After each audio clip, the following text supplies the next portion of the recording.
Yeah, how's it going, everyone? Welcome back to another review of two. And I wanted to start it off with this new book that I just got. It's just Otomo's Complete Works 21. It's the first book of storyboards for the movie Akira. You guys are anyway familiar with the creator of Akira, you know that this guy is amazing. Uh, can really draw. Love the way the details of the backgrounds always look, and I really enjoyed Akira as a story. Um, Technically think it's definitely my favorite manga of all time right now. Um, though there are some close contenders. Um, but yeah, for the most part, um, I just got this book, so just looking through it for the first time, really getting a sense of being like, oh wow, like these are exactly like set up, just like the movie is. It's really dope to think about someone just sitting down and watching a movie in their head, and just aboard it all. Like when I'm looking at this, I'm thinking about attempting to do something like that. Not that I want to, right? But I'm like imagining how that would be for me and a story that I might want to create. When comic book artists, of course, an alarm will go off right now. When comic book artists sit down to like work on comics, usually there's a thumbnailing and a storyboarding phase, and you know, um, I assume it will be very similar to this, but different because you have a consistent panel to always work with now.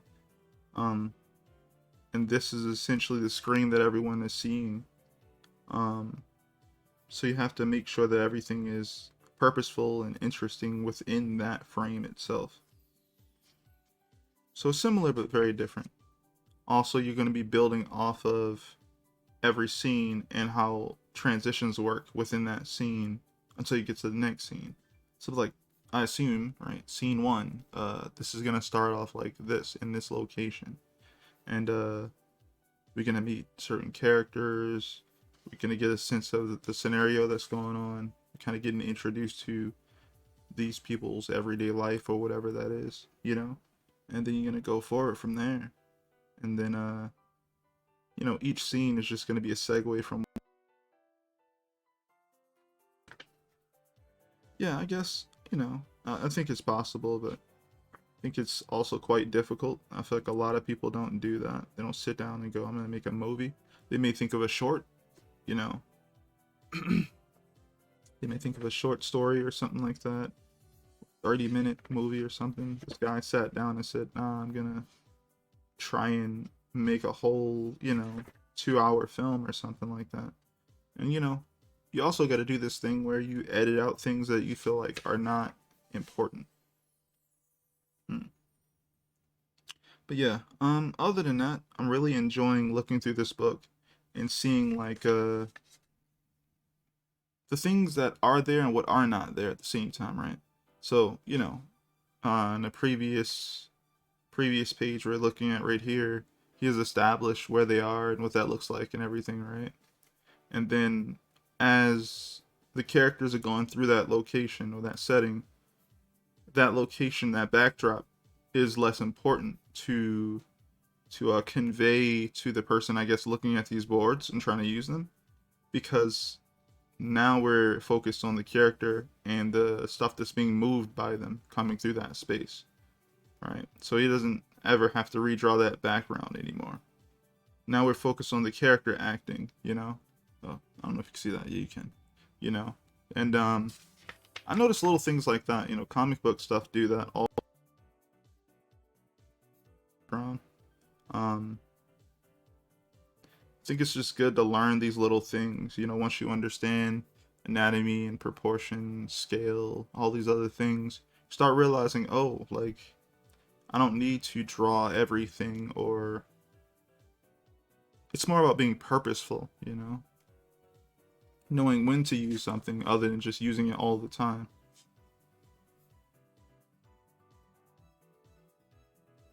Yeah.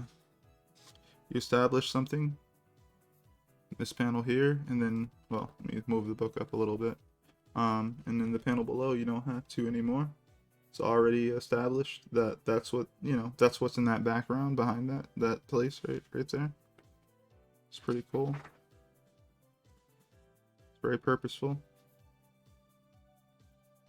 So it's kind of like, you know, if you set up a camera and you do a good, I forget what they're called, but a detailed version of that background. After that, if the camera's not moving all around the place, if it's basically in the same position, or the subjects are the same, but the location isn't changing at all, like really, then for the most part, you can figure out when you need to draw a background back in there again. But for the most part, if we're focusing on character acting, facial expressions, you know, fight scene type stuff, you don't have to focus on the background, because that's not our focus. Our focus is what's going on in between these characters. So yeah, really enjoying looking at that. And I also like to look at Otomo's kind of shorthand, if you will. So I think it was, let me see here. So like I try to look for little shortcuts that Otomo does. So we go, very detailed joint right here. I think there is a good page that kind of shows what he does when he has to draw a lot of people quickly. Like, okay, stuff like this. Maybe I can zoom, well, I don't know if y'all see that, but just do this real quick, see if that does anything. Okay, so if you can kind of see it, this is what those people look like. They're very much not like detailed, but their proportions are decent enough to work from. Yeah, I'm looking for stuff like that. I feel like that's really cool. The reason why I'm looking for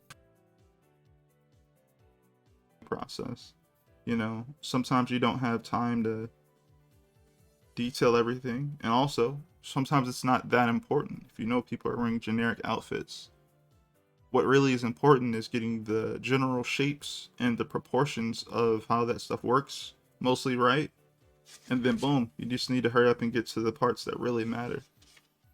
So yeah. But yeah, it's the first book. It's a lot of great stuff in here. I don't know if I want this to be too long, but yeah, just check out this book if you find it. I got mine on eBay for like 70 bucks or something like that. I thought it was worth it because I'm generally a Akira fan. And I really enjoy the artwork of the author. So was worth it buy for me. A lot of good stuff in here.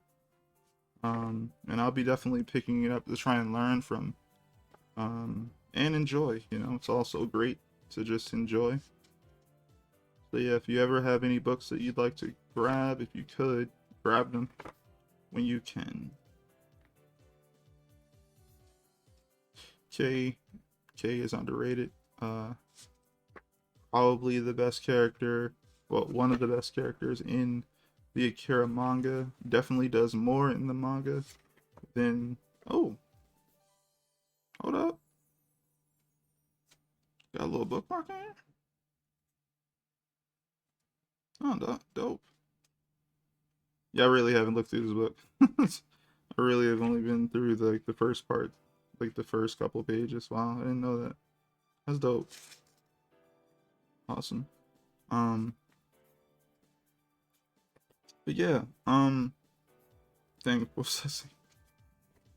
I don't know. I generally like a lot of stuff in here, and yeah, you're definitely trying to learn from it. Oh, let's talk about K. K is done better in the manga. She does more. She's more and more important.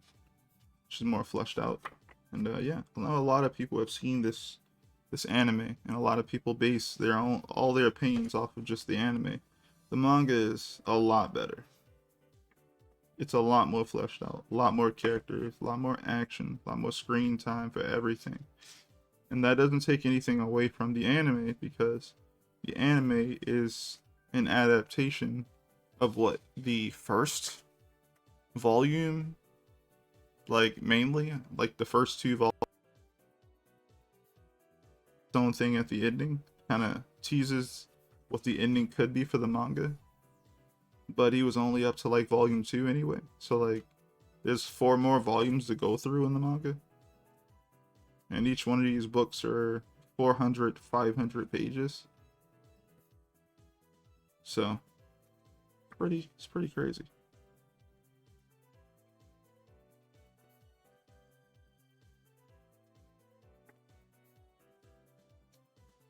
Yeah, a lot of good stuff in here. Makes me want to just study for movies, honestly. I really like those types of scenes. Guess you could say it has a cinematic feel. But yeah, trying to skip a bunch of pages, so still worthwhile for you guys to grab if you guys are interested. But yeah, I'm happy that I guess this is a Kodansha project, because there's Kodansha in the back of the book. Got the soft cover, because I think that's all they have.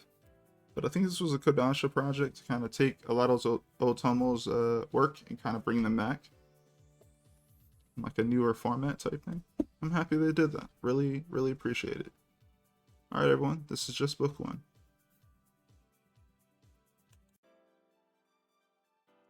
Alright, so book number 2 will be Akira Club, which was something that I got from the Akira 2017 anniversary collection. I think it was the 35th anniversary of Akira. I think I'm gonna review those books separately, those volumes, but really like the packaging here. This supposedly is a really sought after book. This Akira Club joint. But yeah, happy to have it. Hardcover. Has a little sleeve joint on it. But, you know, same thing. So, still cool. Same thing. Let me see. Can I make some space here? Alright, that's good enough. So, excuse me for my lights. Bring that over. Yeah, so, again, phenomenal artist. One of the best, in my opinion, who understands how to illustrate, yet also understands how to tell a story consistently with, you know, the stuff they do with their comics. Also has a really good balance when it comes to knowing when to pull back and not illustrate so hard. But yeah, here goes some of the cover art you guys have definitely already seen before. For different volumes. Volume 1, and this is volume 2, I believe. Oh, that was 3. Oh, fraud alert.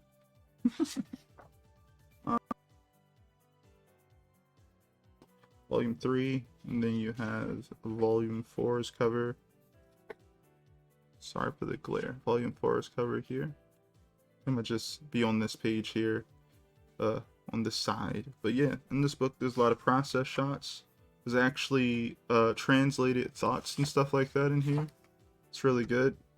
This is one of my favorite covers, and it's simply because if you've only seen the anime, spoiler, gets a lot more in depth in the manga, and goes a lot further, like I had mentioned about that in the previous book.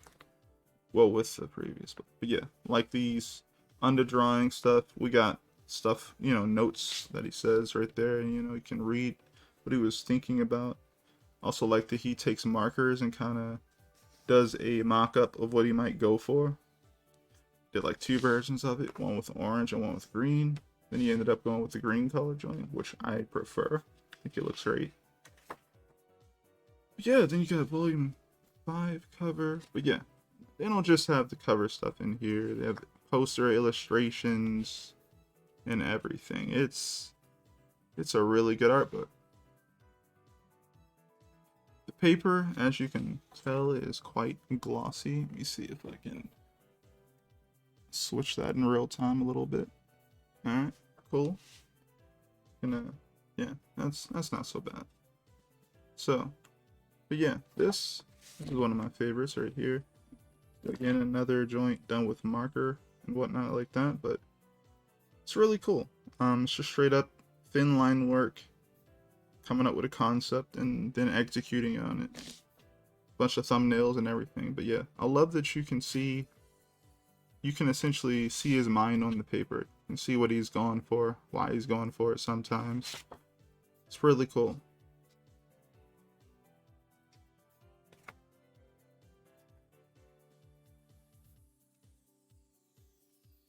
Also like that Otomo tries to draw and illustrate in a way that doesn't feel very anime.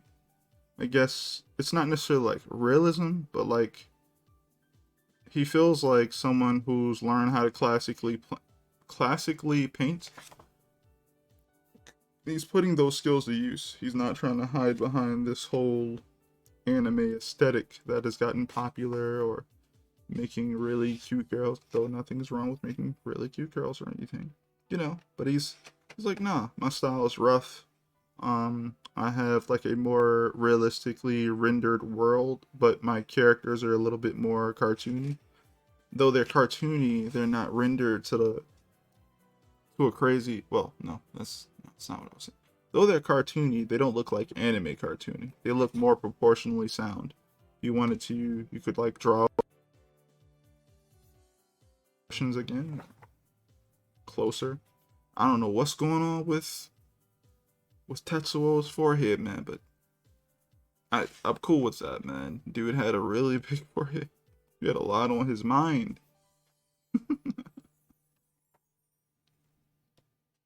Yeah. Good illustrations, everything. If you like Otomo, you should definitely cop the 35th anniversary collection of Akira. It's a lot of dope stuff in here. I'm gonna start flipping through a bit more. Brushwork. Got some colors, some color joints that he did for the comic.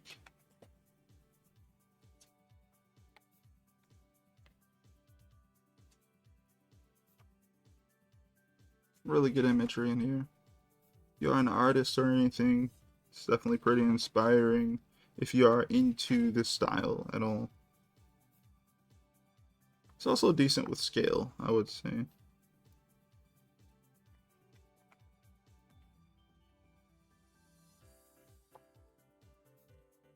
I like how he doubled down on his supernatural theme from Domu. He always wanted to do these supernatural type stories or whatever. I like it when people eventually figure out their aesthetic, take that further, you know. And sometimes you see it, and it's not surprising when you go, oh, the previous series had a bit of that in it too. And you're like, oh, cool. So that means that they chose to keep doing it because they felt like they could do better. At least that's hopefully the case. Even some of the imagery used to create the Akira logo, and different fonts that they went through and stuff like that, and different feelings they gave off and when they did it. Saw that type of stuff in here as well. Okay, looking great. Really dope. Forget what type of art style that is. What is this? It's the same art style that's in like, what's that video game? BioShock? I forget the name of it right now. Start with a D? Forget the name of it. Someone tell me in the comment section. I don't remember right now. Wait, Art Deco. That's what it is. Art Deco. Yeah.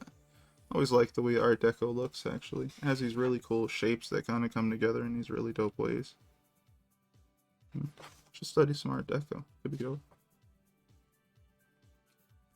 Always bring. Yo, imagine. Guys, imagine having to work on this background as like an assistant, and just having to fill this whole space with these really thin lines that literally just go to this center point that probably goes about here. Just everything has to hit that while also having this detail underneath. This would suck. This would suck. But actually suck. Because imagine you get one line wrong. Like you put the width not perfectly where it needed to be, and it's like, you gotta start over, man. You gotta start over. Yeah. A lot of dope imagery in here. I'm not familiar with all the different, inspiration, that Otomo had or anything like that. But I like a lot of the imagery here. I'm not used to seeing all these things anymore. I'm not used to seeing people reference whatever this is supposed to be. I'm unsure what it is, but I'm sure some people know. But I love the shape that goes back and forwards just to build into this. I think that looks great.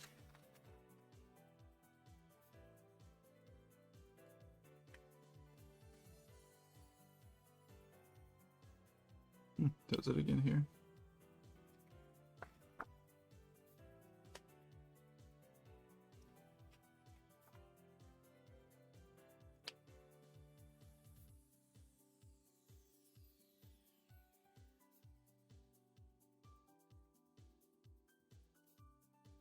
Okay, it does it a lot. It does at least 3 times. Seems. But yeah. I don't have too much more to say. Really like Akira. Really like the details and stuff like that. I like the writing. I like the, what is it called? The roller coaster feeling. Consistently moving. Things consistently escalating. Um, it's really dope. And it's also really dope if you think about the movie and you think, oh, like, I already know the story. If you feel like you already know the story just because you watched the movie, you'll really love experiencing this, because that's how I was. I was younger. I was probably like 20, 21 or something like that. I assume. And I remember just staying up, like finding a way to read this or whatever, checking it out and being like, yo, I can't believe this is this different. I remember this lady. I thought this person just got crushed on the bridge. No, it's more. There's so much more. But yeah, also love these techniques. Like, how do you do this? I'm still like, yo, how do you do this? I use Clip Studio, and I'm like, is this an image that just has like I get it. It's like digitized into tone, but like that's not a good enough explanation, because in reality, it more so looks like they're using, I don't even know how to explain it. It's like it's lightening up, if you will. Like there's more white dots in this to make more space for it, because there's more space in between each one of these dots. Because these dots, they're actually black, like all tone is, but they look gray because there is more space in between them, which is giving this feeling of something being in the foreground and in the background here. Really dope. But yeah, I'm not gonna spoil too much more or anything like that. If you like Akira, check out Akira. Check out the manga. Check out this book if you're a fan of the artist, like I am. Uh, or at least, fan of the work they did on this stuff. Um, just helps seeing some of the process when you're an artist yourself and you're working on stuff, and you get to see like, oh, like, what did they do to do that, or some insight, like how did they choose to do certain setups or certain scenes, why didn't this page make it in, what was the editor's thoughts, or why didn't it work as well as it could have. Things like that is always cool to know. Also works even better if your style is anywhere near comparable, or like going in that direction. Could always have expert inspiration to go in that direction and something to pull from. But yeah, check out this book, Akira Club, which I assume you can find, like I said, in the 35th anniversary collection of Akira. I guess some people might be selling it separately. if you'd like to take your chances with that, it's going to be expensive because I hear this book is a little hard to find. But yeah, other than that, thanks so much for coming to the video and checking out another video of the review of 2. All right, everyone. See you in the next one. Peace.